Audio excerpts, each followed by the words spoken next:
forces armées de la République démocratique du Congo, le lieutenant-général Banza Mouilambwe Gilles.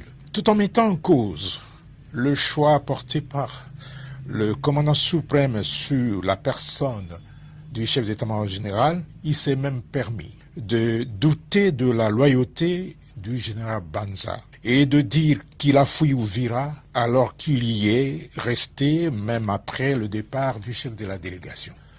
De ce qui précède, les forces armées de la République démocratique du Congo tiennent à faire la mise au point suivante. 1. Dans cette délégation gouvernementale à Uvira, le vice-premier ministre, ministre de l'Intérieur, Jacquemain Chabani, était l'unique représentant du président de la République. 2. Le chef d'état-major général n'a jamais été le commandant suprême adjoint. Dans cette fonction, le président de la République n'a ni adjoint ni intérimaire. 3.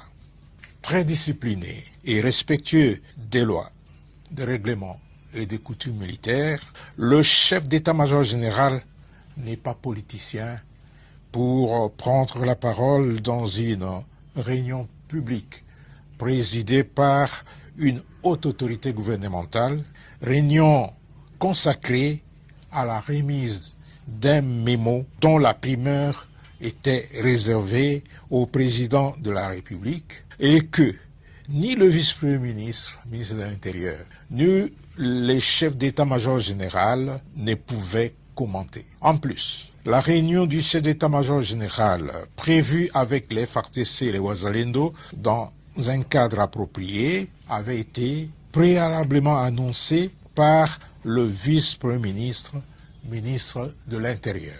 4.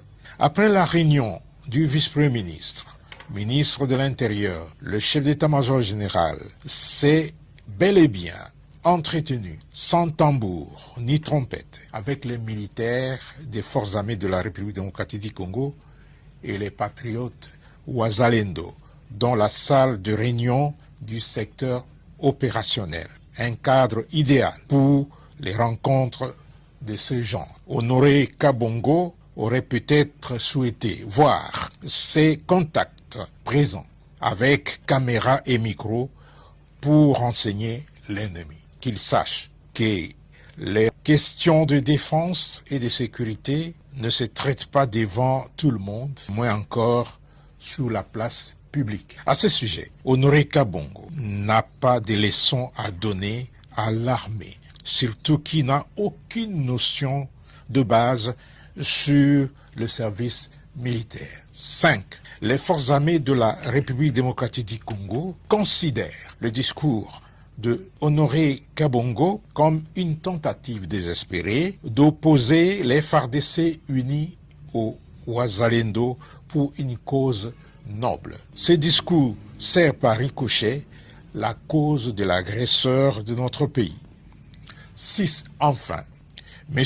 Honoré Kabongo Chibundi doit apprendre à mesurer ses propos et à faire preuve d'humilité lorsqu'il aborde des questions qu'il a difficiles à cerner et à maîtriser. Car, comme le dit une sagesse populaire, il est amoral et même dépravé de parler des choses qu'on ne maîtrise pas.